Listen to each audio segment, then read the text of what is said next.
Hello students, welcome to the course Design Patterns SCT 304. Today the topic which we are going to learn is Flyweight Design Pattern. In this topic we will cover introduction, intent, motivation, some examples and applicability of pattern, participants classes, UML representation and then the code implementation from some scenario. After learning Flyweight Design Pattern, you will be able to handle the memory consumption efficiently and when there is the lead of large number of objects in your application, you will be handling in more efficient way, and you can reduce the storage cost of your application. Let's start with introduction first. Private pattern is used to reduce the large number of objects creation in your application, and it is also helpful to decrease the memory consumption and increase the performance. Basically, the use of the private pattern is required when we have to create the high number of objects of almost similar nature in any application. When I say large number of objects, it means 500 plus objects. So, for creation of each object, the memory will be reserved and memory will be allocated.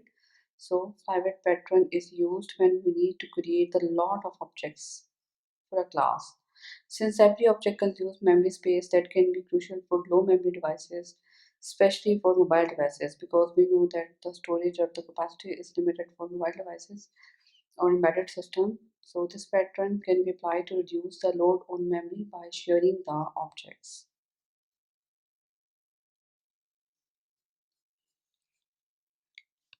As we know that each design pattern provides a solution of some problem. The problem we have in every application is the consumption of memory and the usage of high memory, because we know that high number of objects consume high memory and existence of redundant objects. Redundant mean the objects which are many numbers and they are similar in nature. So existence of such objects can bog down the system. The solution of this problem is we can handle it using the private design pattern, because private pattern try to reuse already existing objects which are similar in their nature. Similar in their nature means that they are sharing some common attributes, they are sharing some common properties. So we can store the objects based on their some common property, and then next time we can reload or create the new object when no matching is already found. So basically this pattern provides the concept of cache in your application. Cache means temporary storage, the storage which you will use for the life cycle of an application. This type of pattern comes under the structure category, as this pattern improves the already existing structure of an application, and it will provide different ways to decrease the object count, and it will improve the object structure of your application. Now you may be thinking that how we can create or how we can improve the structure of an object by making it as a flyweight. As it names, you can see from its name that flyweight means some lightweight object. So how can we make an object as lightweight? To make an object lightweight, we have to change its structure. We have to understand the concept of flyweight. The flyweight object will be divided into basically two pieces. It will be the division will be based on the division of attributes, the intrinsic state and the extrinsic state. Intrinsic state basically is stored or will be shared in the flyweight object, whereas the extrinsic state will be computed by the client object and passed to the flyweight when its operations are invoked. Now you are thinking that what is meant by the state or intrinsic or extrinsic state. Basically, when you create the class, you will define certain attributes. The states will be based on the attributes. The few attributes of object will be common or can be shared in future. For example, let's say you are creating the circle class object. and the circle class may have its color, its size, its radius, its position, its coordinates, and this all information will be stored in different kind of attributes. So let's say that you have to display the 2000 circle in your app. What if the color among different circles will be repeated or shared? For example, let's say we have only 10 unique colors, and whereas the position and the radius and the width and height of each circle is different. So, to make it as a lightweight or lightweight object, we have to store the color of circle object as taking it as intrinsic state, and we have to store the object based on its color property, and it will be reloaded from the memory when the new object need to be created. That if the particular object of the same color is already existing in memory, then we will reload it. So basically the concept of the cache is here, and you can set the runtime parameters of the color. For example, you can set its radius as coordinates by taking input from client or by invoking certain operations. So the other attributes which are changing, which are not common, they will not be shared and they will be considered as the extrinsic state. We can understand the private design pattern or its implementation by taking example from different applications. For example, when you are using and loading any website in your browser, you can see that sometime or for very first time the application, for example, you are viewing any e-commerce application. Let's say you are opening draft.pk. You will see that the first time when the application is loaded or the website is loaded, it will take some time to refresh and upload the images from internet. It will send request from through a URL to internet, and for improving its performance, it will store or cache the of images of particular product in your local browser. So basically here is the concept of cache, that once the image is loaded and displayed, it will be stored for temporary basis in your cache. And how it will help that next time when you again refresh the website or again you will open the same website, it will not send the request for loading or uploading or downloading from the internet. It will use the already saved or the cache image in your browser. So it is also the usage or the concept of flyweight in an e-commerce. Similarly, you can also apply the flyweight design pattern in different applications. Let's say the example of a game where you have to, let's take the example of Angry Birds. You have played the Angry Bird. The Angry Bird, in Angry Bird game, there are different birds, but you can see that few birds have the same their type or the same their shape, but their attributes can vary. For example, their energy, their value, their strength. For example, in this diagram, you can see that there are basically 10. There are basically 8 different type of birds in your application that you have to display, but you can see that what property or which property is common or and shared among different birds is their shape. Only the two unique shape or the two unique style of the birds you have to display, and their color can vary, their size can vary, their position, their coordinates, their energy can vary. So you can cache the birds by storing some their unique state and reloading from the memory based on their storage. So instead of creating the 8 objects for each bird, you can only create the 2 objects for birds, because the only unique states of the bird are only 2. So you have to create the object, or you have to store the object based on their unique states. Thus you can improve the structure of your existing game. So after getting the basic understanding of library design pattern, we can easily understand its intent. A class that has only one instance for each unique state is or will be the flyweight class or the flyweight object. The purpose of this pattern is to use the sharing to support a large number of objects in your application. And how you will share the object? You will divide the object or the structure of your object into 2 states, the intrinsic state and extrinsic state. The attributes which are common will be shared, and these attributes or this state will be known as intrinsic state, as we have discussed in previous slide, where the other part of the state or the object or the attributes which can be changed, which can be very, we, we don't need to store them, we have to compute them at one time, or we can take the input from the client, and it will be known, or it will be considered as extrinsic state of an object. So by improving the structure of an object, we can make it a lightweight or simplified weight.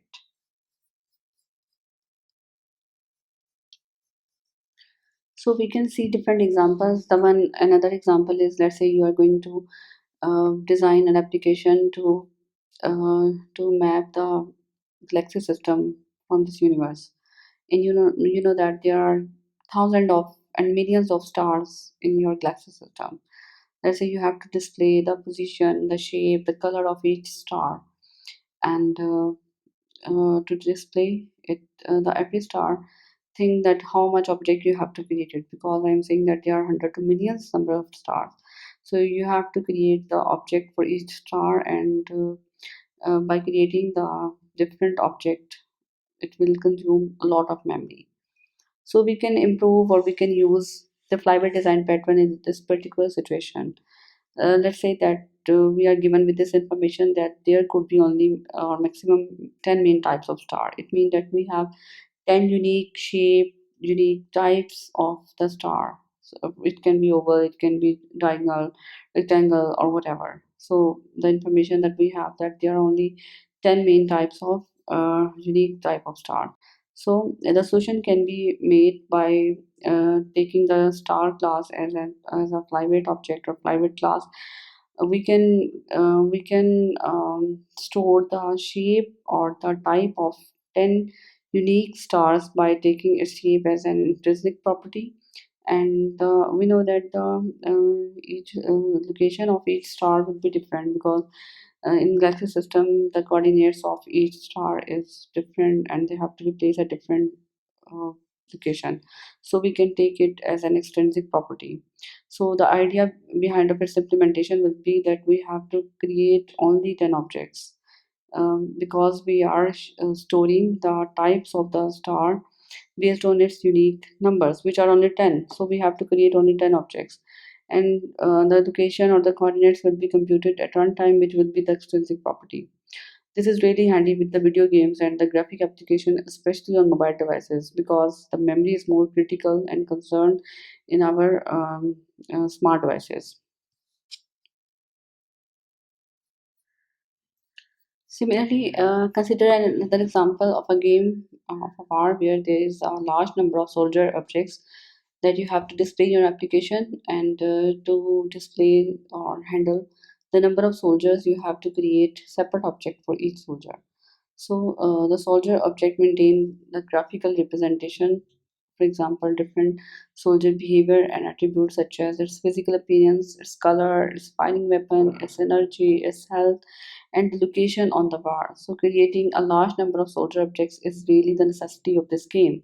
But imagine that how much memory it will take, and the cost of the memory will be huge. So in this situation and this problem, you can handle or you can handle the efficient memory by restricting the number of objects for soldier.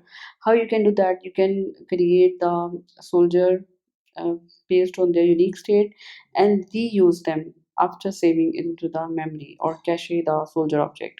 For example, we can say that the different soldiers are sharing their physical appearance or the color. So color, you can take it as an intrinsic property, and it will be shared, and it will be helpful to store the soldier object once it's created. And next time, if the same color of the soldier is required in your application, you have to load it or from its cache object. So we can also implement the private design pattern in this scenario.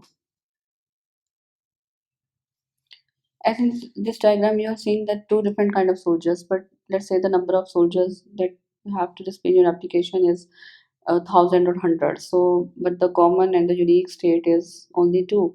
So you have to create the only two soldiers, and The creation and the storage or the cache will be based on their common property or the common physical appearance. That's why there are only the two different colors for each soldier, the red and the green.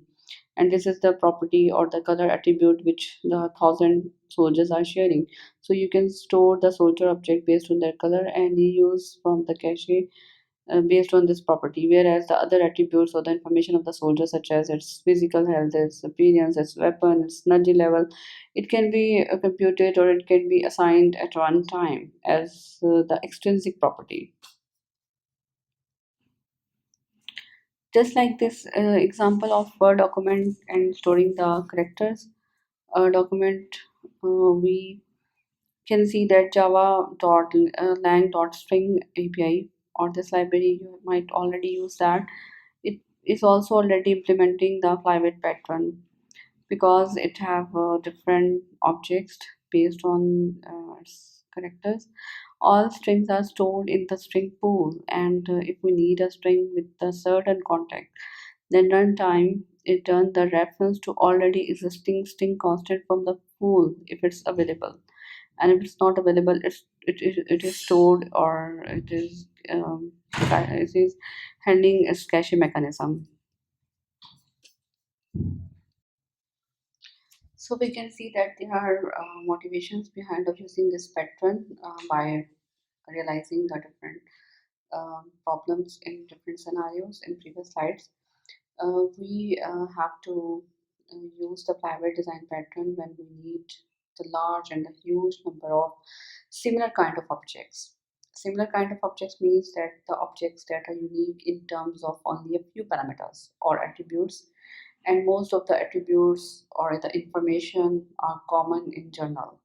So we need to control the memory consumption by the large number of objects by creating the fewer objects and sharing them across. So it's basically the private design pattern is basically for the cache management or for caching the already existing similar kind of objects. To implement the flyweight design pattern, firstly you need to understand the generic UML representation of flyweight. Flyweight pattern is basically used with the factory design pattern. Factory design pattern you have already learned previously. You know that factory is responsible to create the number of objects in your application. So flyweight is used along with the factory. Basically, in implementation of flyweight, you have to modify the already factory class, and it's will be known as the flyweight factory because you are creating the object, but you are improving the structure of object by making it flyweight or lightweight. So in this diagram you can see that there is the flyweight class on right side. This class will be the same. It can be any class for which you are going to make it a lightweight. It will have the attributes certain, it will have its operations and methods, but for its creation, now you will modify its factory class by making it a private factory. How you are going to make it change? You have to in simple factory, if you recall that you simply create the object of any type by taking input or the parameter for its variation. But in this factory you have to first check that if the similar kind of object is already in the memory, is already cached or stored, then you have to reload it instead of creating the new object for every time. You have to first check that if the already similar object is found. If it's found, then you return the already created object, and if it's not in the memory, then you will use the create or the new statement with the constructor for its creation. And simply the client class will use this flyweight object that will be returned by the factory.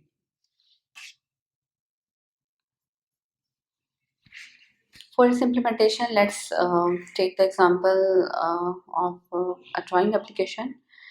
In a drawing application, you have observed, just like MS Paint, that you have different shapes that you can drag and drop on the canvas, and you can draw as many shapes as you want. So for start, let's take a very simple scenario. let's say we have to draw the 20 circles in the drawing application, and the circles will have different locations. It means they have different coordinates, but they are only using five different colors. So if you don't apply the five pattern, you will create the you will create the 20 circles. So every time the new memory is allocated to each object. But we know that the private pattern tries to reuse the already existing similar kind of objects by storing them and creating the new object when no matching object is found. So we can use or apply the private pattern. We will create only five objects because we know that the information we are given is that there are only five colors. So the color property we can is the property that we can use to share the color objects. So for sharing, we will store the color objects by storing into memory, and this property will be considered as intrinsic property, whereas the other properties such as the radius of the color or its position or its location, it will be computed at runtime. So for its implementation, let's discuss the participant classes. The main object which we are going to create is the shape. So we are going to create the shape interface, and the shape can vary in future. In this example, we have only considered a circle, but we can enhance or increase its variation, such as rectangle, polygon.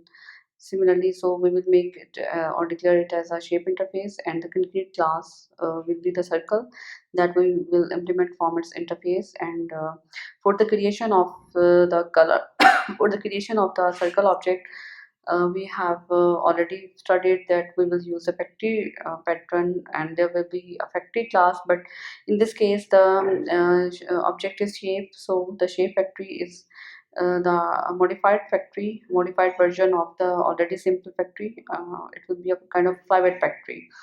We will use the hash map inside this factory, as we know that we are going to temporarily store and cache the existing object so that we can use it in future. So you can take any data structure, you can take hash map, you can take hash table, you can take list, whatever you want. It will be dependent on the language which you are going to use. So the whenever a request from the client will come, when he requires a circle object, then it will simply send request to the shape factory, and the shape factory will be responsible for creating the shape which is circle. But before creating a new circle, every time it checks from the hash map that if the object of the circle is already stored or found, and if the object is found, then it will return the already created object. But if it's not found, then it will store into the hash map for its future usage. Whenever we implement a scenario for understanding the implementation of any pattern, we create a demo class. The demo class acts like a client class, because the class which use the particular pattern class will be known as the client class. So whoever requests the service or whoever requests the pattern class will be the client class, but in this case we will use the demo class, or the class which has the main method inside it. So the demo class will request the factory class to get the shape object. In this case, it's a circle, and it will pass the information. The information will be the color, and based on the color, the factory class will decide to create or restore the already circle object from the memory. So before implementation, let's see the basic diagram, the human representation of this particular scenario. You can see that here in this case, right side there is a this client class have uh, different methods, like a regular routine class, and it needs the shape object. So it will request the factory class. The factory class is responsible for creating the object which is circle. In this case, we have only the one variation of shape in this case, so simply have a one method which is get circle like any other simple factory. It has also a hash map. In the previous, when you studied the factory design pattern, the factory design pattern doesn't have any data structure because it is not storing or caching the created object. But in this case, to make it the lightweight or to reuse in future, we are storing the object by caching into the hash map. So it's a shape interface, and the first variation of the shape is circle. But in future, if the requirements grow, you can create the concrete classes of different shapes, let's say rectangle or whatever, polygon, if the future requirements grows. And the circle class have its regular methods. So the first step, we will create the shape interface. This is a simple interface class where we have declared the method, the draw. It will contain the definition and grid classes for drawing of the shape. Let's move to the first concrete class of shape, the first variation of shape. In this case, we only have circle. So the circle class is implemented from the interface shape. It have you can see that there are these are the information and the attributes the circle object is going to have. You can see its color, string, its xy and radius, and these are the coordinates. Okay. Now in this scenario, we have considered that there are only five unique colors. So we are going to make the circle as a flyweight or the lightweight by storing it based on its color property. The concept of intrinsic and properties and extrinsic property is very conceptual. There are no reserved word for in Java and any language for intrinsic and extrinsic state. It's simply the concept that this property or the color property which we are going to use to share this object in future, we will store it based on this property and it will be labeled as intrinsic property. And the other attributes which are different every time, we can calculate it at runtime. We can we as like any drawing application, you simply drag and drop the shape. So the client can pass these information at runtime or any other way. And this is the simple constructor. These are setter and getter for these properties. And this is the definition of draw method. We simply have implemented the draw method here, and we are logging inside it. The logging is basically to keep the track, the flow of all methods that the class is working, the functions are properly being executed. And the next is the factory class. The factory class is the simple class where we will create the object, and we will store it also in memory. You can see that we have declared a data structure, and the data structure is hash map. The hash map has basically declared the object which is going to store is kind of shape. And the string is the keyword, and it will be the property for which we are going to store the object, and in this case it will be the intrinsic property. So the intrinsic property in this scenario is the color, because we have the five unique colors to display and to draw. And so the number of objects, the number of circles that we will create and store in the memory will be based on its unique state, which in this case is five.